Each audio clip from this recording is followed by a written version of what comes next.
Yang pertama ialah pengertian fiqh. Fiqh ini dari segi bahasa Arab bermaksud faham dan mengetahui akan sesuatu atau memahami tujuan daripada percakapan seseorang individu. Manakala dari segi istilah pula, fiqh ini bermaksud mengetahui atau memahami hukum-hukum syarak yang berkaitan khusus dengan perbuatan mukallaf. Sebagai contohnya, hukum wajib, hukum haram, hukum harus, hukum sunat, hukum makruh dan keadaan sesuatu akan itu sama ada ia sah atau batal.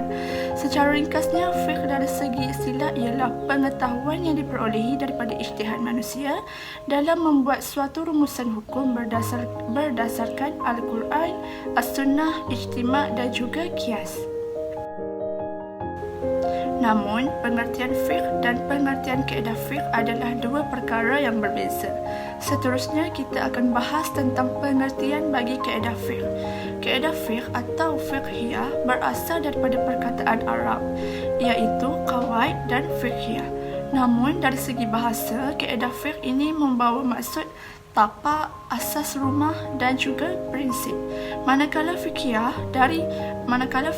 pula membawa maksud suatu kefahaman, iaitu memahami sesuatu perkara dengan lebih mendalam dan juga lebih terperinci.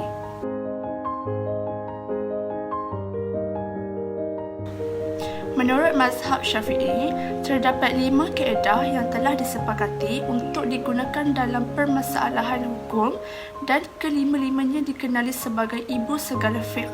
Yang pertama ialah al-umur bi maqasidiha, yang bermaksud setiap perkara bergantung mengikut matlamat. Seterusnya yang kedua ialah al-yakin la yuzalu bi al-syak, yang bermaksud keyakinan tidak boleh dihilangkan dengan keraguan.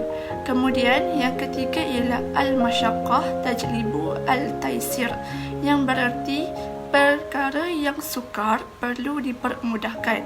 Selain itu, yang keempat ialah al-adah muhakkamah, yang membawa maksud adat atau huruf yang boleh dijadikan sebagai hukum, dan akhir sekali yang kelima ialah al-darar yuzal, yang bermaksud kemudaratan dihilangkan atau dihindarkan. Dan dalam video kali ini kita akan bincangkan tentang kaedah yang kelima, iaitu al-darar yuzal.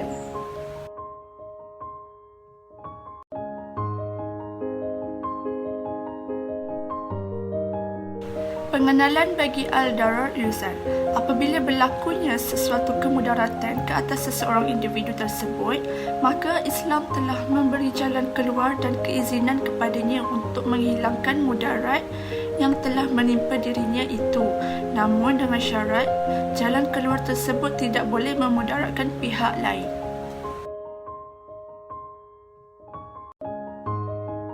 Definisi ad-darar yuzal. Ad-darar yuzal bermaksud kemudaratan hendaklah dihilangkan atau dihindarkan. Kaedah ini membawa maksud sekiranya berlaku kemudaratan, maka ia wajib dihilangkan. Ia juga bermaksud sesuatu yang boleh mendatangkan bahaya mesti dihapuskan dan dihindarkan. Jadi, kaedah ini memberi satu panduan umum kepada saintis, juruterjang dan lain-lain tentang pentingnya nilai menolak kemudaratan demi mencari kebaikan.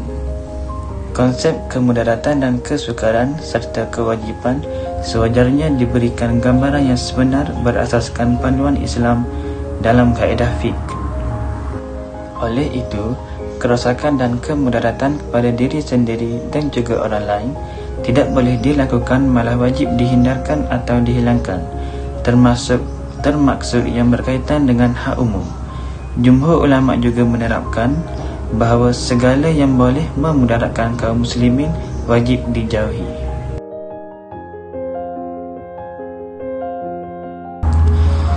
Seterusnya ialah dalil-dalil ad-darar yuzal.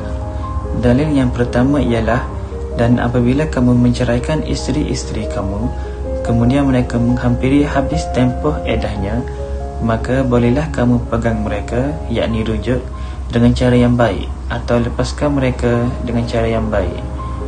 Dan janganlah kamu pegang mereka, yakni rujuk semula, dengan maksud memberi mudarat. Surah Al-Baqarah ayat 231. Dalil kedua yang berkaitan dengan ad-darar yuzal ialah Dan janganlah kamu berbuat kerosakan di bumi sesudah Allah menyediakan segala yang membawa kebaikan padanya. Dan berdoalah kepadanya dengan perasaan bimbang jika tidak diterima, dan juga dengan perasaan terlalu berharap semoga dimakbulkan. Sesungguhnya rahmat Allah itu dekat dengan orang-orang yang memperbaiki amalannya. Surah Al-A'raf ayat 56. Yang ketiga pula ialah daripada Abu Sa'id Al-Khudri bahawa Rasulullah SAW telah bersabda, janganlah melakukan mudarat ke atas seseorang dan janganlah memudaratkan. Riwayat Imam Ahmad.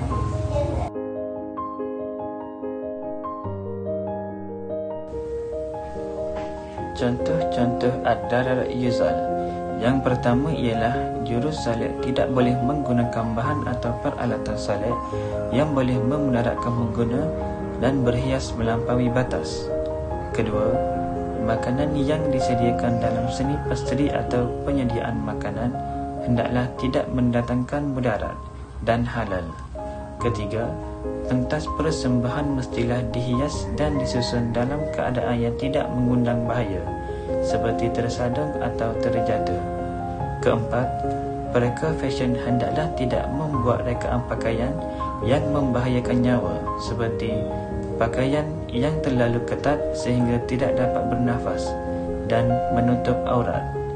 Dan yang terakhir ialah mereka seni bina hendaklah mementingkan keselaratan dan tidak mereka bangunan atau binaan yang terlalu berisiko tinggi dan mengancam nyawa.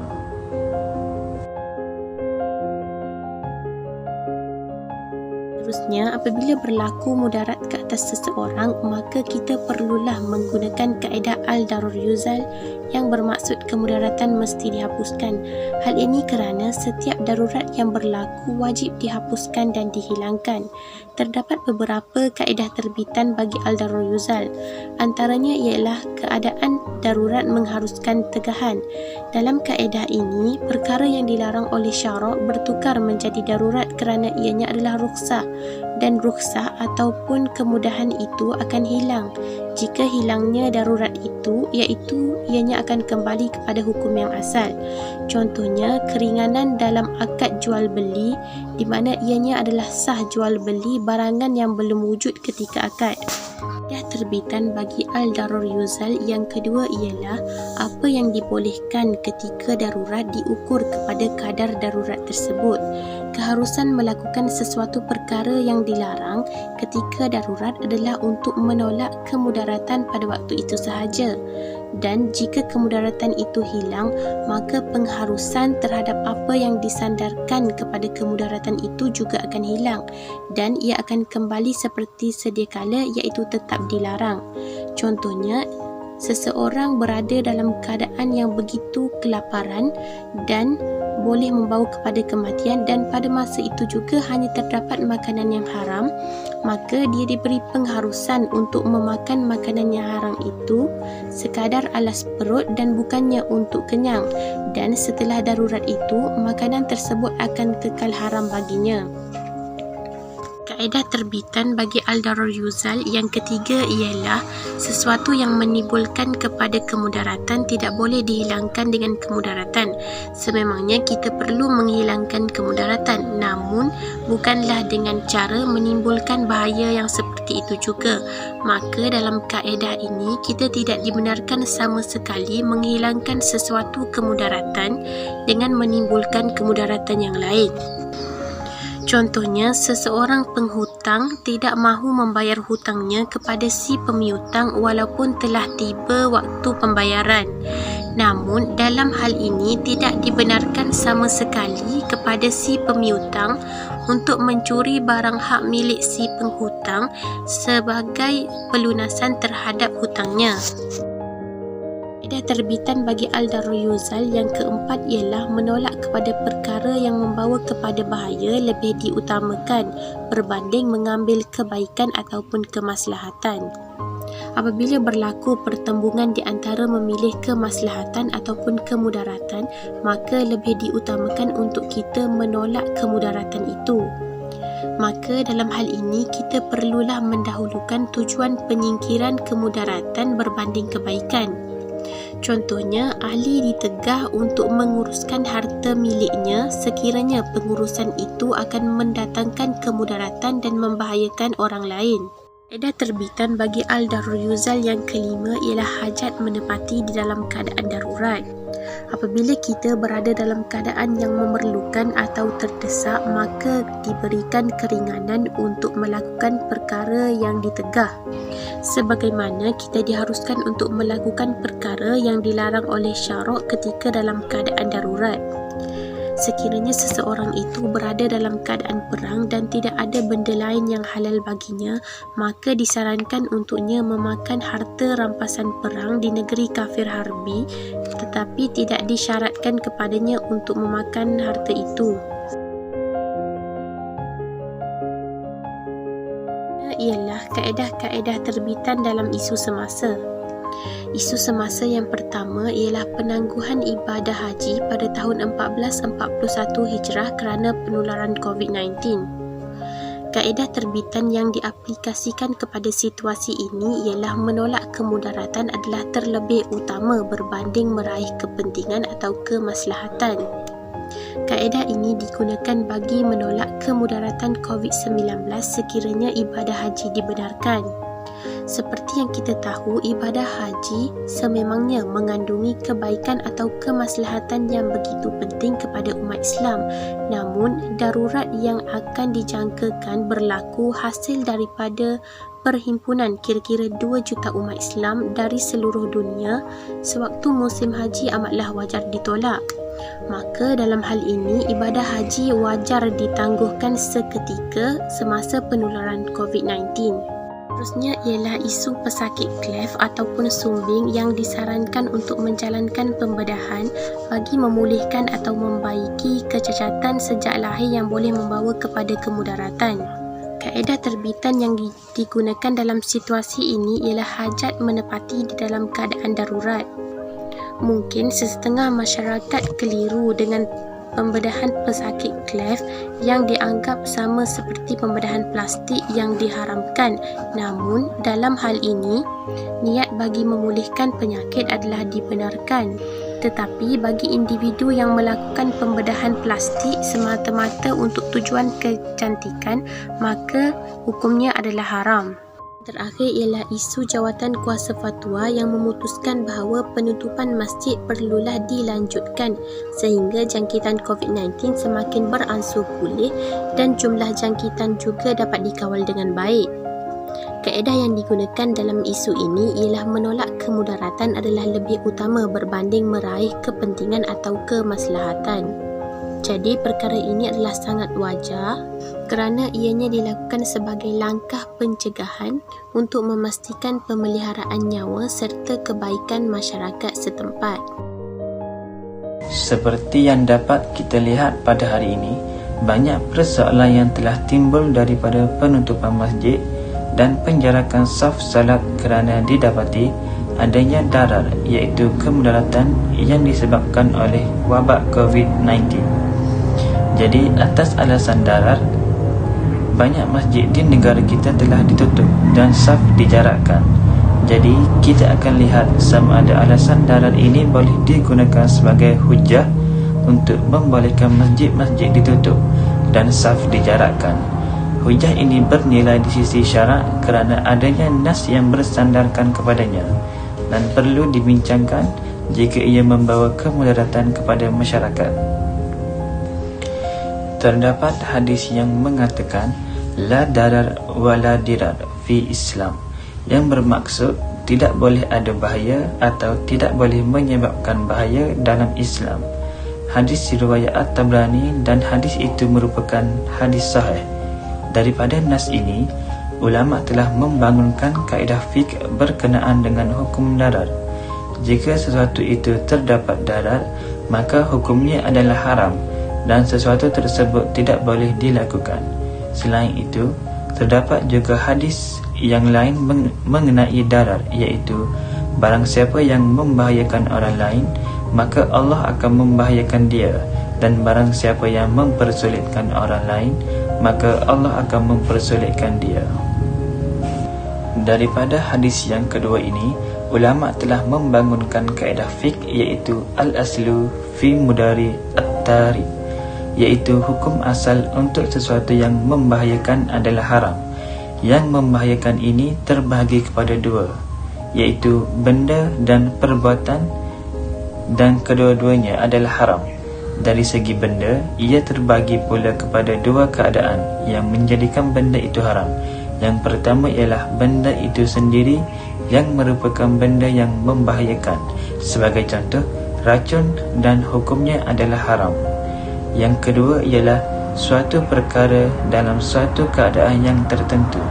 Ia akan menjadi bahaya, maka haramlah ia. Sebagai contoh, jika wujudnya keadaan tersebut secara tidak langsung, perkara tersebut menjadi haram. Berdasarkan suatu hadis, ketika Rasulullah SAW melewati suatu sumur, iaitu sumur Al-Hij, dan kemudian baginda berhenti di situ, baginda melihat terdapat orang-orang yang pada ketika itu sedang beristirahat di situ, ingin melepaskan dahaga mereka dengan meminum air daripada sumur tersebut. Kemudian baginda bersabda, "Janganlah kalian meminum airnya dan jangan kalian berwuduk dengannya, dan apa-apa adunan yang telah kalian buat daripada air sumur ini berikan kepada unta. Jangan kalian makan daripada adunan tersebut dan jangan ada daripada kalian yang keluar pada malam ini kecuali ditemani oleh yang lain."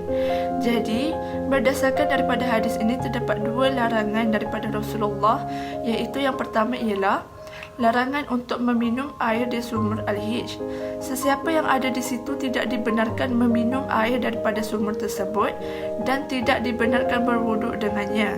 Dan larangan yang kedua ialah jangan ada sesiapa pun di antara kalian yang keluar pada malam itu kecuali ditemani oleh yang lain.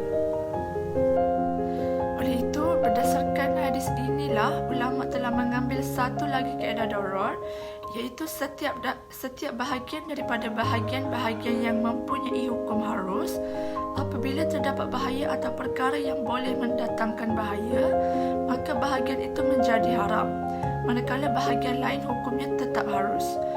Sebagai contohnya daripada hadis ini ialah hukum asal sumur itu ialah harus. Begitu juga hukum keluar pada waktu malam ialah harus hukumnya. Namun Rasulullah SAW mendapat tahu bahawa air di sumur Al-Hij itu terdapat bahayanya, dan baginda juga mendapat tahu bahawa keluar pada waktu malam pada malam tersebut ada bahayanya. Jadi atas dasar itu Rasulullah SAW melarang mereka daripada meminum air daripada sumur Al-Hij itu, dan juga melarang mereka untuk keluar pada waktu malam kecuali ditemani oleh orang lain. Jadi dapat kita lihat bahawa hukum asal kedua-dua perkara tersebut adalah harus. Namun apabila terdapat darurat yang telah diketahui oleh Rasulullah SAW, maka baginda menghalang dan mengharamkan para sahabat untuk keluar pada malam itu, dan juga menghalang sahabat untuk minum atau berwuduk daripada air di sumur Al-Hij tersebut. Maka daripada hadis inilah terbangunnya kaedah darurat. Jadi, dapat kita simpulkan bahawa keadaan darurat ini boleh terjadi sama ada perkara tersebut sifatnya sememangnya darurat, dan yang kedua ialah ia boleh membawa kepada kemudaratan, maka perkara tersebut haram untuk kita lakukan. Namun begitu, sesuatu perkara itu mestilah dilihat pada nasnya terlebih dahulu. Hal ini kerana kita harus mendahului nas. Berbalik kita kepada isu semasa tadi, sekiranya ingin menggunakan kaedah darur kepada menutup masjid dan menjarakkan saf solat kerana adanya darur itu, maka perkara pertama yang harus kita lihat ialah nasnya. Sekiranya terdapat nas yang meminta pergi ke masjid, maka kita tidak akan melihat darur terlebih dahulu kerana kita akan melihat nas terlebih dahulu. Selain itu, terdapat banyak juga nas yang memerintahkan kita agar merapatkan saf, dan Rasulullah SAW sendiri melarang kita daripada menjarakkan saf. Kesimpulannya di sini ialah solat itu terdapat banyak khasiatnya dan ada nas yang menjelaskannya, maka kita tidak boleh mempersoalkan sesuatu yang mempunyai nas dan kita harus mengikuti nas tersebut. Jadi untuk melaksanakan darur kepada masjid tersebut, perkara pertama yang harus dilihat ialah sama ada terdapat nas atau tidak untuk kita menutupi masjid. Sekiranya ada nas untuk membolehkan kita melakukan perkara tersebut, maka kita boleh melakukan perkara tersebut. Secara ringkasnya di sini ialah sekiranya sesuatu perkara tersebut mempunyai nas, maka nas tersebut yang harus kita ikuti tanpa memikirkan darur terlebih dahulu. Jadi untuk menggunakan kaedah darur ke atas masjid adalah tidak dibenarkan kerana ada nas yang meminta supaya kita ke masjid, dan kaedah darur itu hanya terpakai kepada perkara-perkara yang tidak mempunyai nas tentangnya.